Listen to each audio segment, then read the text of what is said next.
Hi friends, ಶಾಂತ star ಚಾನಲ್ಗೆ ಸ್ವಾಗತ. ಈ ದಿನ ನಾನು ತಲೆಗೆ ಮದ್ದು ಹಾಕೋದು ಹೇಗೆ ಮತ್ತು ಅದನ್ನು ತೆಗೆಯೋದು ಹೇಗೆ ಅಂತ ನಾನು ಇವತ್ತು ತೋರಿಸ್ಕೊಡ್ತಾ ಇದ್ದೀನಿ. ಮತ್ತು ಇದಕ್ಕೆ ಮುಂಚೆ ನಾನು ಹೊಟ್ಟೆಗೆ ಮದ್ದು ಹಾಕೋದನ್ನು ಮತ್ತು ಅದನ್ನು ತೆಗೆಯೋದು ಹೇಗೆ ಅಂತ ನಾನು ವಿಡಿಯೋನ ಶೇರ್ ಮಾಡಿದ್ದೀನಿ. ಈಗ ತಲೆಗೆ ಮದ್ದು ಹಾಕೋದು ಅದನ್ನು ನಾನು ರೆಮಿಡಿನ ಇವತ್ತು ಏನು ಅಂತ ಅದರ ವಿಷಯದ ಬಗ್ಗೆ ನಾನು ತಿಳಿಸ್ಕೊಡ್ತಾ ಇದ್ದೀನಿ. ನೋಡಿ, ತಲೆಗೆ ಮದ್ದು ಹಾಕೋದು ಅಂತಂದರೆ ಇದೆ ಫ್ರೆಂಡ್ಸ್, ತಲೆಗೆ ಮದ್ದು ಹಾಕೋದು ಇದೆ. ಅದು ಖಂಡಿತವಾಗಿಯೂ ಎಲ್ಲರಿಗೂ ಗೊತ್ತಿರೋದೆ. ತಲೆಗೆ ಮದ್ದು ಹಾಕೋದು ಅಂತಂದರೆ ಅವರು ಏನಕ್ಕೆ ಹಾಕ್ತಾರೆ ಅಂತ ನೀವು ಕೇಳ್ಬೋದು. ಅದು ಏನಕ್ಕೆ ಹಾಕ್ತಾರೆ ಅಂತಂದರೆ ಅವರನ್ನು ಯಾರು ಬೇಕೋ ಅವರನ್ನು ವಶ ಮಾಡ್ಕೊಳ್ಳೋಕ್ಕೆ, ಅವ್ರ ಮಾತು ಕೇಳೋದಕ್ಕೆ, ಅವರನ್ನು ಅವ್ರ ಕಡೆ ಇಟ್ಕೊಳ್ಳೋದಕ್ಕೆ ಅವರು ಆ ರೀತಿ ಮಾಡ್ತಾರೆ. ಅದರಿಂದಾಗಿ ತಲೆಗೆ ಮದ್ದನ್ನು ಅವರು ಹಾಕುವಂತಾಗಿದೆ.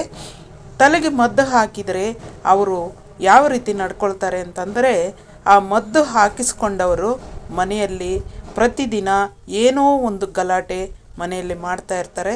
ಯಾರ ಮೇಲೋ, ಮಕ್ಕಳ ಮೇಲಾಗಲಿ, ಹೆಂಡತಿ ಮೇಲಾಗಲಿ, ಅಪ್ಪ ಅಮ್ಮನ ಮೇಲಾಗಲಿ, ಯಾರೋ ಒಬ್ಬರ ಮೇಲೆ ಏನೋ ಒಂದು ಗಲಾಟೆ, ಏನೋ ಒಂದು ಕಿರಿಕಿರಿ ಮಾಡ್ತಾ ಇರ್ತಾರೆ. ಯಾಕಂತಂದರೆ ಅವ್ರಿಗೆ ಆ ಮನೆಯಲ್ಲಿ ಇರೋಕ್ಕೆ ಇಷ್ಟ ಆಗೋದಿಲ್ಲ. ಅದರಿಂದಾಗಿ ಆ ರೀತಿ ನಡ್ಕೊಳ್ತಾ ಇರ್ತಾರೆ. ಯಾರು ಮದ್ದು ಹಾಕಿರ್ತಾರೋ ಅವ್ರ ಮೇಲೆ ತುಂಬಾ ಗಮನ ಸೆಳೆಯುತ್ತೆ. ಅವ್ರ ಹತ್ರ ಹೋಗಬೇಕು, ಅವ್ರ ಹತ್ರ ಇರಬೇಕು, ಅವರನ್ನೇ ನಾವು ನೋಡ್ತಾ ಇರಬೇಕು ಅನ್ನುವಷ್ಟು ಆಸೆ ಅವರಿಗೆ ಹುಟ್ಟುತ್ತೆ. ಅದರಿಂದಾಗಿ ಈ ತಲೆಗೆ ಮದ್ದು ಹಾಕೋದು ಅಂತ ಖಂಡಿತವಾಗಿಯೂ ಇದು ನಿಜ. ಇದನ್ನು ನಾವು ತಲೆಗೆ ಮದ್ದು ಯಾವುದರಿಂದ ಮಾಡ್ತಾರೆ ಅಂತ ನಾನು ಈಗ ಹೇಳ್ತಾ ಇದ್ದೀನಿ. ತಲೆಗೆ ಮದ್ದು ಮಾಡೋದು ಅಂತಂದರೆ 2 ಸೊಪ್ಪಿನಿಂದ ಮಾಡ್ತಾರೆ. ಆ 2 ಸೊಪ್ಪನ್ನು, ಹಗಲಕ್ಕಿರೋ ಸೊಪ್ಪು 2 ಸೊಪ್ಪನ್ನು ತೆಗೆದುಕೊಳ್ತಾರೆ. ಮತ್ತು ಸಣ್ಣದಾಗಿರುವಂತಹ ಸೊಪ್ಪನ್ನು ಒಂದು 4-5 ಸೊಪ್ಪನ್ನು ತೆಗೆದುಕೊಳ್ತಾರೆ. ಅವೆರಡನ್ನು ಮಿಕ್ಸ್ ಮಾಡಿ ಒಂದು ಬೋವಲಲ್ಲಿ ಇಟ್ಟು ಅದರ ಜೊತೆಗೆ ಅವರ ಮೂತ್ರನ ಸಂಜೆ ಟೈಮ್ನಲ್ಲಿ ಅದರೊಳಕ್ಕೆ ಮಾಡ್ತಾರೆ.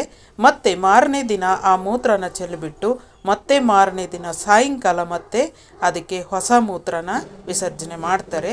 ಮತ್ತೆ ಮಾರನೇ ದಿನ ಅದನ್ನು ಚೆಲ್ಲಿಬಿಟ್ಟು ಮತ್ತೆ ಸಾಯಂಕಾಲ ಹೊಸ ಮೂತ್ರನ ಅದರೊಳಕ್ಕೆ ವಿಸರ್ಜನೆ ಮಾಡ್ತಾರೆ.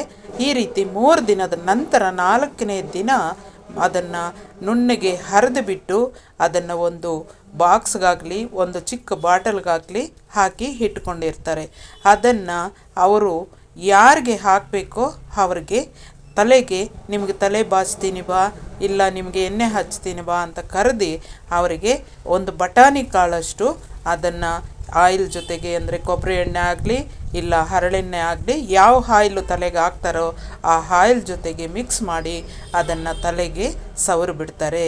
ಅದನ್ನು ನೀಟಾಗಿ ಒಂದು ಮಸಾಜ್ ಥರ ಸವರಿದ್ದಾದಮೇಲೆ ಅವರಿಗೆ ಬರ್ತಾ ಬರ್ತಾ ಗಮನ ಅನ್ನೋದು ಅವ್ರ ಕಡೆನೇ ಸೆಳೆಯುತ್ತೆ, ಅವ್ರ ಕಡೆ ಇರೋದಿಲ್ಲ, ಅವರ ಸ್ವಂತದವ್ರ ಕಡೆ ಇರೋದಿಲ್ಲ. ಅದರಿಂದಾಗಿ ಈ ಮದ್ದನ್ನು ಈ ರೀತಿ ಹಾಕ್ತಾರೆ ಅಂತ ಹೇಳ್ಬೋದು.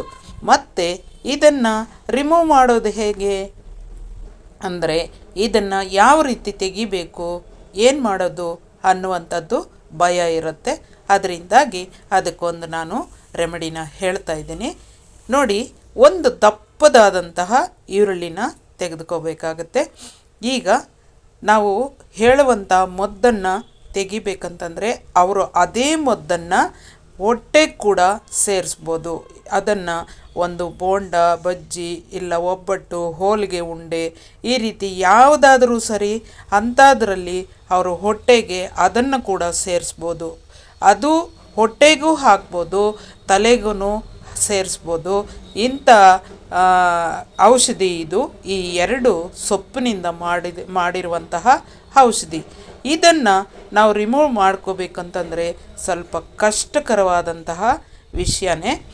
ಆದರೆ ಇದನ್ನು ನಾನು ಅತಿ ಸುಲಭವಾಗಿ ಯಾವ ರೀತಿ ರಿಮೂವ್ ಮಾಡ್ಕೋಬೇಕು ಅಂತ ನಾನು ಈಗ ತಿಳಿಸ್ಕೊಡ್ತೀನಿ. ತುಂಬ ಸುಲಭವಾಗಿ ಅಂತಂದರೆ ಅಷ್ಟು ಸುಲಭವಾಗಿ ನೀವು ರಿಮೂವ್ ಮಾಡ್ಕೋಬೋದು. ಯಾಕಂತಂದರೆ ಇದನ್ನು ಕಷ್ಟವಾದಂಥ ವಿಷಯ ಅದರಿಂದ ಎಷ್ಟು ಈಸಿಯಾಗಿ ತೆಗಿಬೋದು ಅಂತ ತೋರಿಸ್ತಾ ಇದ್ದೀನಿ ನೋಡಿ. ಒಂದು ಈರುಳ್ಳಿ, ದಪ್ಪದಾಗಿರುವಂಥ ಈರುಳ್ಳಿನ ಸಿಪ್ಪೆ ತೆಗೆದು ಅದನ್ನು 4 ಹೋಳುಗಳನ್ನಾಗಿ ಮಾಡ್ಕೋಬೋದು.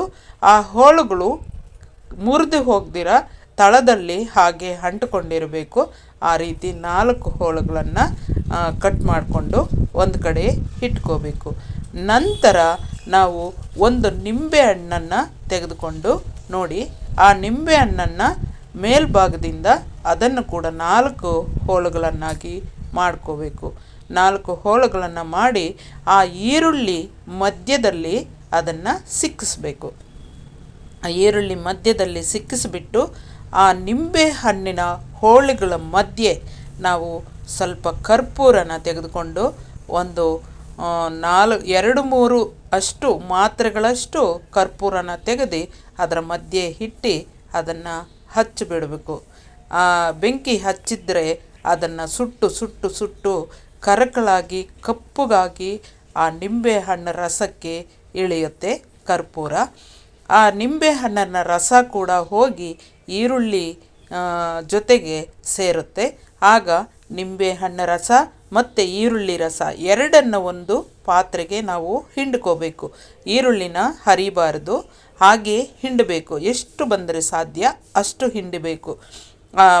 ಅದನ್ನು ಆಗ ಎಲ್ಲ ಮಿಕ್ಸ್ ಮಾಡಿ ಅದನ್ನು ನಾವೇನು ಮಾಡಬೇಕಂತಂದರೆ ಹಿಂಡಿದ್ದೆಲ್ಲ ಕೂಡ ತಲೆಗೆ ನಾವು ಹಚ್ಚಬೇಕು. ತಲೆಗೆ ನೀಟಾಗಿ 1 ನಿಮಿಷ 2 ನಿಮಿಷದಷ್ಟು ಕಾಲ ನಾವು ತುಂಬ ಹೊತ್ತು ಮಸಾಜ್ ಮಾಡಬಾರ್ದು. 1 ನಿಮಿಷ 2 ನಿಮಿಷದಷ್ಟು ಕಾಲ ನಾವು ಮಸಾಜ್ ಮಾಡಿ ಬಿಟ್ಟುಬಿಡಬೇಕು. ಮತ್ತು ಅದನ್ನು ನಾವು ಮಸಾಜ್ ಮಾಡಿದ್ದಾದಮೇಲೆ 1-2 ನಿಮಿಷ ಅಷ್ಟೇ, ಜಾಸ್ತಿ ಮಾಡಬಾರ್ದು.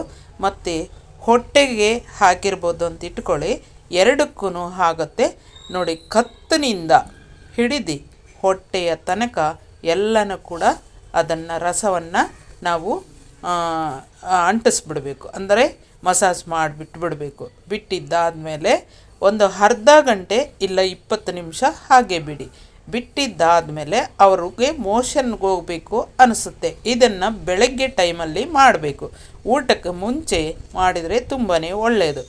ಇದನ್ನು ಅವರು ಬಾತ್ರೂಮ್ಗೆ ಹೋಗಿ ಮೋಷನ್ ಮಾಡಿ ಬಂದಿದ್ದಾದಮೇಲೆ ಅವ್ರಿಗೆ ತಲೆಗೆ ಸ್ನಾನ ಮಾಡಿಸ್ಬಿಡ್ಬೇಕು. ತಲೆಗೆ ಸ್ನಾನ ಮಾಡಿಸ್ಬಿಟ್ರೆ ಅಲ್ಲಿಗೆ ಅವ್ರಿಗೆ ಹಾಕಿರುವಂತಹ ಮದ್ದು ಅನ್ನೋದು ಕ್ಲೀನಾಗಿ ಹೊರಟೋಗುತ್ತೆ. ಹೊಟ್ಟೆಗೆ ಹಾಕಿದರೂ ಕೂಡ ಮೋಷನ್ ರೂಪದಲ್ಲಿ ಹೋಗುತ್ತೆ, ತಲೆಗೆ ಹಾಕಿದರೂ ಕೂಡ ನೀಟಾಗಿ ಹೋಗ್ಬಿಡುತ್ತೆ. ಈಗ ನಾವು ಹಾಗಾದರೆ ಆ ಸೊಪ್ಪುಗಳು ಯಾವುವು, ಯಾವ ಸೊಪ್ಪಿನಲ್ಲಿ ಅವ್ರು ಮಾಡ್ತಾರೆ ಅನ್ನೋದನ್ನು ನಾವು ನೋಡೋಣ. ನೋಡಿ, ಯಾರೇ ಆಗಲಿ ಅದನ್ನು ಮಾಡಲಿಕ್ಕೆ ಹೋಗಬೇಡಿ. ಯಾಕಂತಂದರೆ ಅದನ್ನು ಸೊಪ್ಪನ್ನು ಆಗಲಿ ತಲೆಗೆ ಹಾಕೋದಾಗಲಿ ಹೊಟ್ಟೆಗೆ ಹಾಕೋದಾಗಲಿ ಮಾಡಿದರೆ ಅದು ಕಲಿತುಕೊಂಡ್ರೆ ಅಂತ ಇಟ್ಕೊಳ್ಳಿ, ಅದು ಒಬ್ಬರಿಗೆ ಹಾಕಿದರೆ ಮತ್ತು ತಿಂಗಳಿಗೊಮ್ಮೆ ಇನ್ನೊಬ್ಬರಿಗೆ ಹಾಕಲೇಬೇಕಾಗತ್ತೆ. ಯಾರು ಬೇರೆಯವರು ಸಿಗಲಿಲ್ಲ ಅಂತಂದರೆ ನಿಮ್ಮ ಹೊಟ್ಟೆಯಲ್ಲಿ ಹುಟ್ಟಿದಂತಹ ಮಗುಗಾದರೂ ಹಾಕಬೇಕು, ಇಲ್ಲ ನಿಮ್ಮ ಮನೆಯಲ್ಲಿರುವಂತಹ ಗಂಡನಿಗಾಗಲೂ ಹಾಕಬೇಕಾಗತ್ತೆ.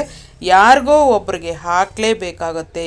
ಇಲ್ಲ ಅಂತಂದರೆ ಅವರು ಊಟ ಮಾಡುವ ಊಟದಲ್ಲಿ ಹುಳುಗಳು ಕಾಣಿಸುತ್ತೆ. ಯಾವುದೇ ನೀವು ಊಟ ಆಗಲಿ ಏನೇ ತಿಂಡಿ ತಿನ್ನಬೇಕಾದ್ರೂ ಕೂಡ ಅದರಲ್ಲಿ ಹುಳುಗಳು ಕಾಣಿಸುತ್ತೆ. ಆ ಹುಳುಗಳು ಕಾಣಿಸುವ ಊಟ ತಿನ್ನೋದಕ್ಕಿಂತ ಅದನ್ನು ಮಾಡದೇ ಇರೋದೇ ಒಳ್ಳೆಯದು ಅಂತ ನಾನು ಈ ವಿಡಿಯೋದಲ್ಲಿ ಶೇರ್ ಮಾಡ್ತಾಯಿದ್ದೀನಿ. ಅಷ್ಟು ಕೆಟ್ಟ ಬುದ್ಧಿ ಬೇಡ, ಆ ಕೆಟ್ಟ ಊಟನೂ ಮಾಡೋದು ಬೇಡ. ನೆಮ್ಮದಿಯಾಗಿ ಒಳ್ಳೆ ಊಟ ಮಾಡಿ ನೆಮ್ಮದಿಯಾಗಿರೋದನ್ನು ಕಲೀರಿ. ಯಾವುದೇ ಇನ್ನೊಬ್ಬರ ಆಸ್ತಿ ಕಿತ್ಕೊಳ್ಳೋಕ್ಕಾಗಲಿ ಇನ್ನೊಬ್ಬರ ವಿಷಯದಲ್ಲಿ ತಲೆ ತೋರೋದು ಯಾರಿಗೂ ಒಳ್ಳೆಯದಲ್ಲ ಅಂತ ನಾನು ಹೇಳ್ತಾ ಇದ್ದೀನಿ. ಯಾಕಂತಂದರೆ ಇನ್ನೊಬ್ಬರ ಸಂಸಾರಗಳನ್ನು ಹಾಳು ಮಾಡೋದಕ್ಕಿಂತ ಅವರ ಸಂಸಾರನ ಒಟ್ಟಿಗೆ 2 ಹೊತ್ತು ಊಟ ಆಗಲಿ ತಿಂದುಕೊಂಡು ನೆಮ್ಮದಿಯಾಗಿ ಇರೋದನ್ನು ಕಲಿಬೇಕು ಹೊರತು ಈ ರೀತಿ ಕೆಟ್ಟದಾಗಿ ಮಾಡಿ ಆ ಕೆಟ್ಟ ಊಟವನ್ನು ಮಾಡೋದಕ್ಕಿಂತ ಒಳ್ಳೆಯ ರೀತಿ ನಡೆದುಕೊಂಡ್ರೆ ತುಂಬಾ ಒಳ್ಳೆಯದು ಅಂತ ನಾನು ಈ ವಿಡಿಯೋದಲ್ಲಿ ಶೇರ್ ಮಾಡ್ತಾಯಿದ್ದೀನಿ. ಮತ್ತು ಇದನ್ನು ರಿಮೂವ್ ಮಾಡುವಕ್ಕೆ ಯಾವ ಎಲೆಗಳನ್ನು ನಾವು ನೋಡಬೇಕು ಅಂತ ಬನ್ನಿ ನೋಡೋಣ. ನೋಡಿ, ಇಲ್ಲಿ ಪಾಟಲ್ಲಿ ಬೆಳೆದಿದೆ, ನಮ್ಮ ಪಾಟಲ್ಲಿ ಸಣ್ಣದಾದಂತಹ ಒಂದು ಗಿಡ. ಅದನ್ನು ಮುಟ್ಟಿದರೆ ಮುನಿ ಅಂತ ಹೇಳ್ತಾರೆ. ಇದನ್ನು ಮುಟ್ಟುಕೊಂಡ ತಕ್ಷಣ ಅದು ಹಾಗೆ ಮಡಚ್ಕೊಂಡ್ಬಿಡುತ್ತೆ. ಇದು ಪ್ರತಿಯೊಬ್ಬರಿಗೂ ಗೊತ್ತಿರುತ್ತೆ ಅಂತ ನಾನು ಅಂದ್ಕೊಳ್ತೀನಿ. ಈ ಸೊಪ್ಪು ನೋಡಿ ಪೂರ್ತಿ ಮುಡಚ್ಕೊಂಡ್ಬಿಡುತ್ತೆ. ಈ ಸೊಪ್ಪನ್ನು ಅವರು ತೆಗೆದುಕೊಳ್ತಾರೆ. ಇದು ಒಂದು ರೀತಿ ಸೊಪ್ಪು ಆ ರೆಮಿಡಿ ಮಾಡೋದಕ್ಕೆ ಅವರು.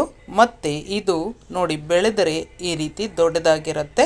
ಮುಟ್ಟಿದರೆ ಮುನಿ ಸೊಪ್ಪು ನೋಡಿ ಈ ರೀತಿ ಇರುತ್ತೆ. ಅದರಲ್ಲಿ ಹೂವು ಇರುತ್ತೆ ಮತ್ತು ಬೀಜಗಳು ಇರುತ್ತೆ. ಆ ಬೀಜಗಳನ್ನು ಎಲ್ಲಾದರೂ ಹಾಕಿದರೆ ಅದು ಗಿಡ ಬೆಳ್ಕೊಳ್ಳೋಕ್ಕೆ ಸ್ಟಾರ್ಟ್ ಆಗುತ್ತೆ. ನೋಡಿ ಈ ರೀತಿ ಸೊಪ್ಪನ್ನು, ಒಂದು ರೀತಿಯ ಸೊಪ್ಪು ಇದು ಮುಟ್ಟಿದರೆ ಮುನಿ ಸೊಪ್ಪು. ಇದರ ಜೊತೆಗೆ ತಿತ್ತಿ ಗಿಡದ ಸೊಪ್ಪು ಅಂತ ಹೇಳ್ತಾರೆ ತೆಲುಗಿನಲ್ಲಿ. ನೋಡಿ ಅದರ ಎಲೆ ಒಂದು 2 ಎಲೆನ ತೆಗೆದುಕೊಂಡು ಆ 2 ಎಲೆಗಳಿಂದ ಅವರು ಮಾಡತಕ್ಕದ್ದು ಆಗಿದೆ. ಆ ರೀತಿ ಮಾಡಿ ನಾನು ಮೊದಲು ಹೇಳಿದರ ಅಂತಹ ರೀತಿಯಲ್ಲಿ ಮಾಡಿ ಅವರು ಆ ರೀತಿ ಹೊಟ್ಟೆಗಾಗಲಿ ತಲೆಗಾಗಲಿ ಅವರು ಹಾಕ್ತಾರೆ.